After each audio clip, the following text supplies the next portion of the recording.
Is there a risk, though, that they may be overplaying their hand? And I ask this because clearly their one and biggest leverage point was control over the Strait of Hormuz. Vice President Vance said sort of the quiet part out loud when he said the U.S. signed this MOU in part to let the world refill some of their fuel stocks. We've seen now oil prices even lower than they were before the war. Gulf producers are pumping again. Is time now not on Iran's side?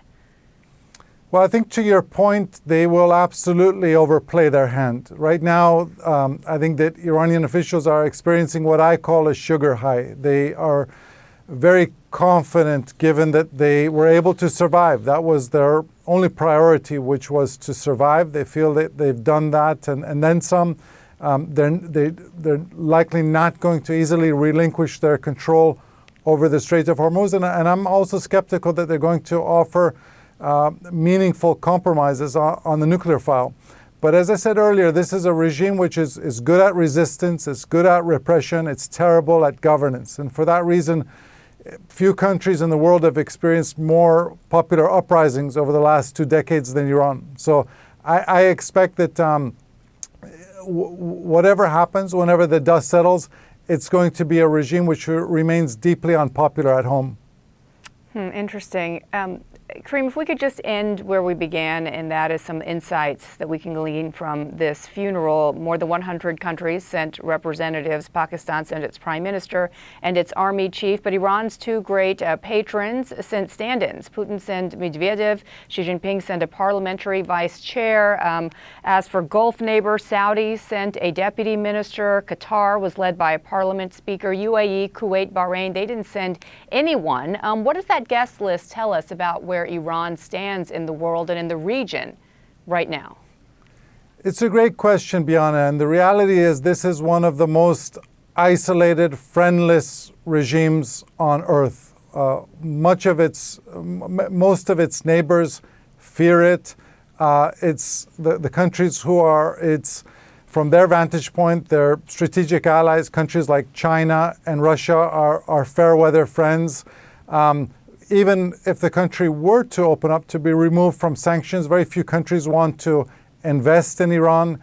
And so Henry Kissinger put this many years ago, that Iran has to decide whether it's a nation or a revolutionary cause. I think this regime has continued to decide to be a revolutionary cause.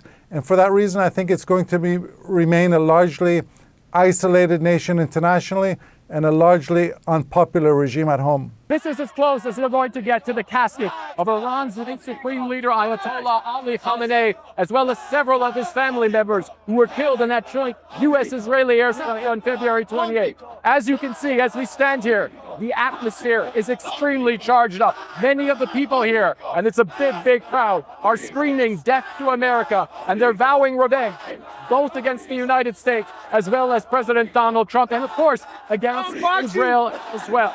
I thought what's notable, Bianna, is we still haven't seen the successor to Ayatollah Khamenei, his 56-year-old son, Mojtaba Khamenei. It was thought that perhaps he would make an appearance, but it raises even more questions about the state of his physical and mental health. Right. He skipped his father's funeral. He skipped his wife's memorial. He hasn't shown his face. We haven't heard his actual voice in 4 months. You spent years studying his father and the power that he wielded. Can a supreme leader that nobody sees actually rule a country of 91 million, especially today?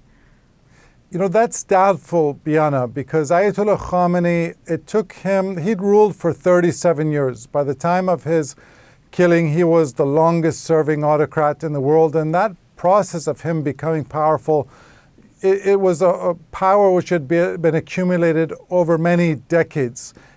His son inherits a system which is, obviously deeply unpopular.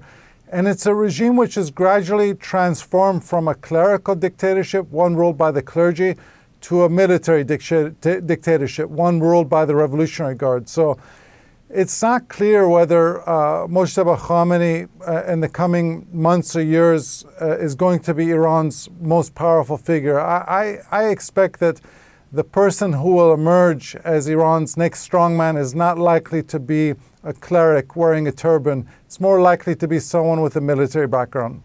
And is that one person, or is this a group of leaders? Because I guess this leads to the question of whether a one-man rule over Iran is officially over, or was this the direction that the country was headed in even before the war?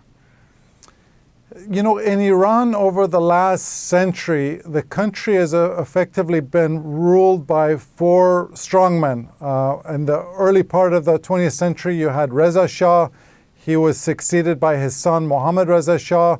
Then you had the 1979 revolution led by Ayatollah Khomeini, and then Ayatollah Khamenei. So there's few countries of that size like Iran that have been ruled by so few people. So certainly at the moment, there appears to be a power vacuum. People are still jockeying for power. But I think what's likely to happen, and this process could take years, that we will see the return of a strongman, perhaps similar to what we've seen in post-Soviet Russia. And what these leaders will have to govern in a society dealing with inflation that's raging, economy desperate on hard currency. We talk about the unemployment rate in that country. Washington has offered to unfreeze billions in Iranian funds if Iran drops its demands to charge tolls on the Strait of Hormuz. It's hoping to collect some $40 billion a year in fees. The United States is saying you drop that ask and you'll get billions more in unfrozen assets that are yours, and perhaps even eventually you'll be able to maintain economic relations with more of the outside world. We're 30 days into the 60-day MOU. Iran has yet to agree to that. Why? So what the Trump administration has sought to do, Bian, is to present two very distinct paths to Iran.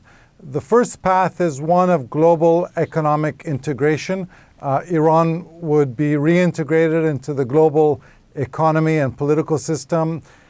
They've talked about hundreds of billions of dollars in assets being invested in Iran. Iran would be sanctions free.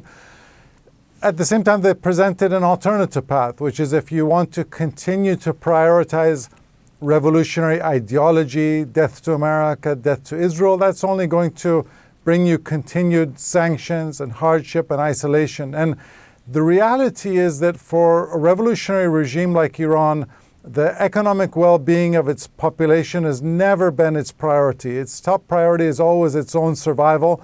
And I think this regime is likely going to double down on revolutionary ideology because they believe that if they were to open up to the outside world, to open up to the forces of international capitalism and civil society, that would likely loosen their grip on power rather than entrench them.